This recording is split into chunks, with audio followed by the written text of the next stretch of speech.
The last time I saw Raymond Antrobus was at the Morecambe Poetry Festival last summer, and it was a wonderful evening. Raymond was on, and Pam Ayres and Henry Normal, and it's true to say that a lot of the crowd had come to see Pam Ayres because she's a big name and there were a lot of her fans there. And what was a beautiful and astonishing thing to see was that Raymond captured that audience with his humanity and the power of his verse and the power of his language that just reached out to all those people there. And this book, Signs Music, by the way, I've got to say, this is the first time in the shortlisted history of the T.S. Eliot Prize that two of the shortlisted books have got a comma in the title. Scattered Snows to the North, Signs Music. Perhaps the comma's making a comeback, I don't know. And I've been a dad for many years. My oldest is 42, and this book is such a tender and beautifully written book about fatherhood and masculinity, and it brings it all back about what being a parent is, what being a dad is. As Raymond writes in the book, today is my last Father's Day as a non-father. This time next year, I'll be a different creature. And Signs Music follows that journey.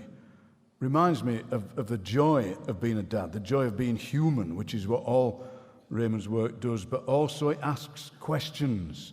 It's a kind of questioning joy. What form will I take now, he says, is some fit and moral saint about to appear? And so the book asks about what we can do as human beings for each other, either as fathers or as people. So, Raymond Antrobus.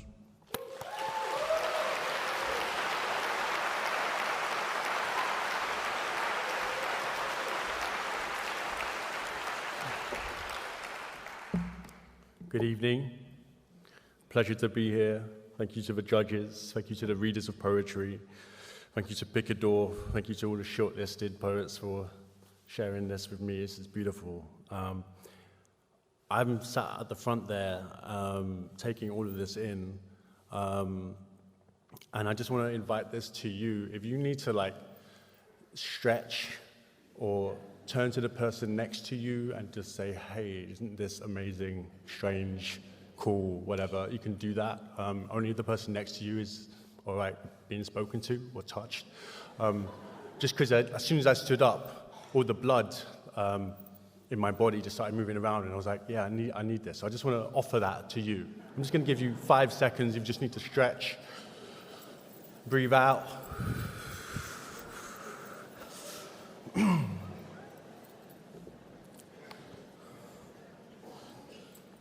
Just to echo something that Joe said, when I was last here, I sat at the front as well, and Boyega and Joe were the first people to come into this room and just congratulate me and just say hi. And it meant so much.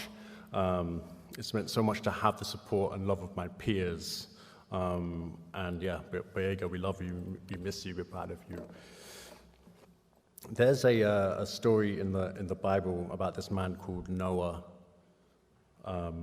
And he had 3 sons, and he disowned one of them just because he saw him naked, and that kind of inspired this poem.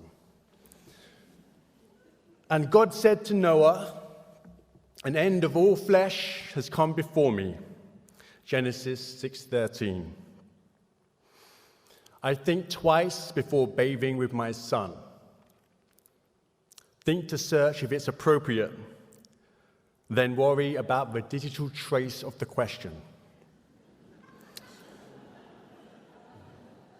I cover myself, not wanting to reveal what I contend with. My son has no data on desire, or rather, my son is still gathering data on his shape. I've gathered much on mine. Something ageless in me is coded like scripture and knows that Noah's nakedness stained his son. I lie with mine in warm, soapy water.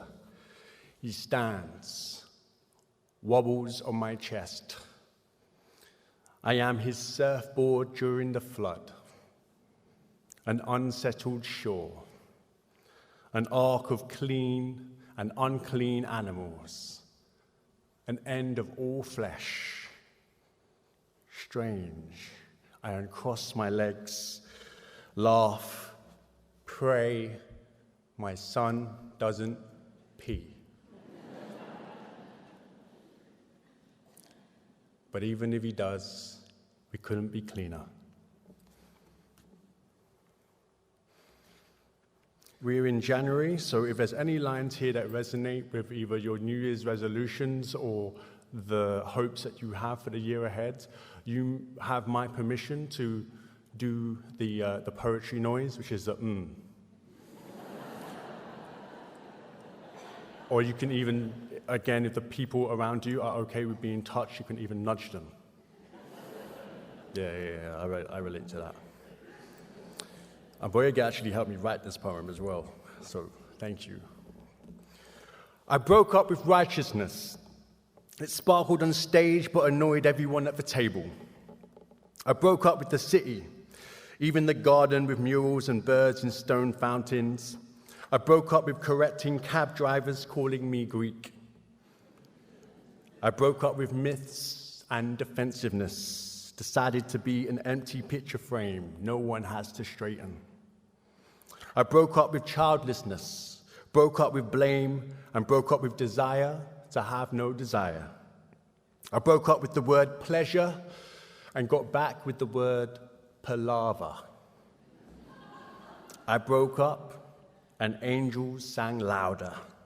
I broke up with announcing my convictions and good news on the internet. I broke up with talking to myself as if I'm not there. I broke up with people pleasing. No one here broke up with people pleasing. All right. I have a trembling boundary between life and still life. I broke up with the scrolling into what am I looking for, what is already gone. I got back with my head and found the air inside it lost in the field. I broke my concentration with distance. I broke with timelines. I broke and heard the air say, good parents are a blessing, and the weather is getting bluer.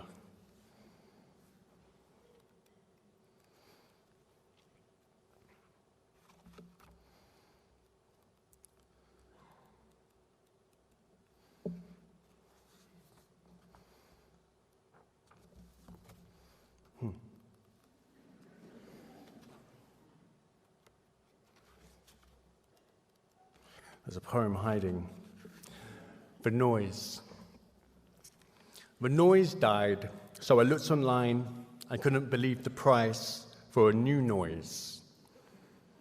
So I bought a second-hand noise, deliverable and like new. It arrived on my windowsill the next day in a box wrapped with too much tape. I tore each layer of the sticky plastic like unwrapping a bandage. The noise was delicate as a small glass of steam and ash. The thing I liked most about the second-hand noise was how much it deepened the sensation of walking through the house with a newfound breeze. I didn't know how loud my noise was. I was breathing like snoring while awake. When my neighbors complained, something heavy was moving on the other side of their wall, slamming doors and knocking tables. I got out my noise, astounded again by its hovering lightness, and said nothing. The last poem, well, the book opens with an epigraph, which is a kind of remix line from a Seamus Heaney quote, which is something along the lines of, poetry is the beat of my tribe. And I kind of remixed that into the line, poetry is music from the place we are born.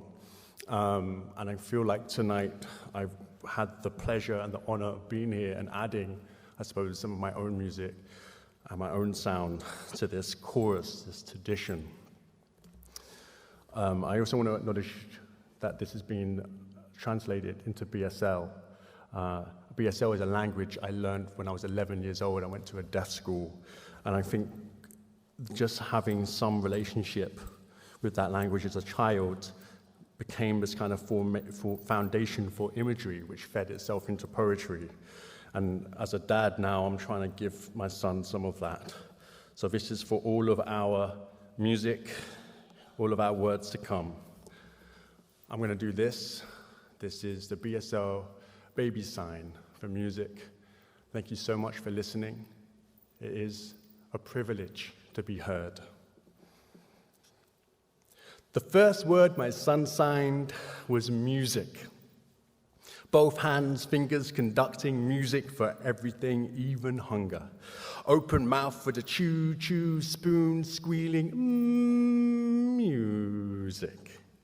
We'd play a record while he ate music. When he wanted milk, so I pour and hum a lullaby. Or I Don't Know by Bill Withers, because it's okay not to know what you want, and I want him to know that. Music is wiping the table after the plates. Music is feel my forehead for fever, is whatever occurs in the center of the body, whatever makes arms raise up, up. The second word my son signed was bird. Beat finger to thumb, bird for everything outside. Window, sky, tree, roof, chimney, aerial, airplane, birds. I saw I'd given him a sign name. Fingers to eyes, raising from thumb, wide eye, meaning watchful of the earth in two different roots, Hebrew, Sanskrit. I love how he clings to my shoulders and turns his head to point at the soft body of a caterpillar, sliding across the counter, and signs, music.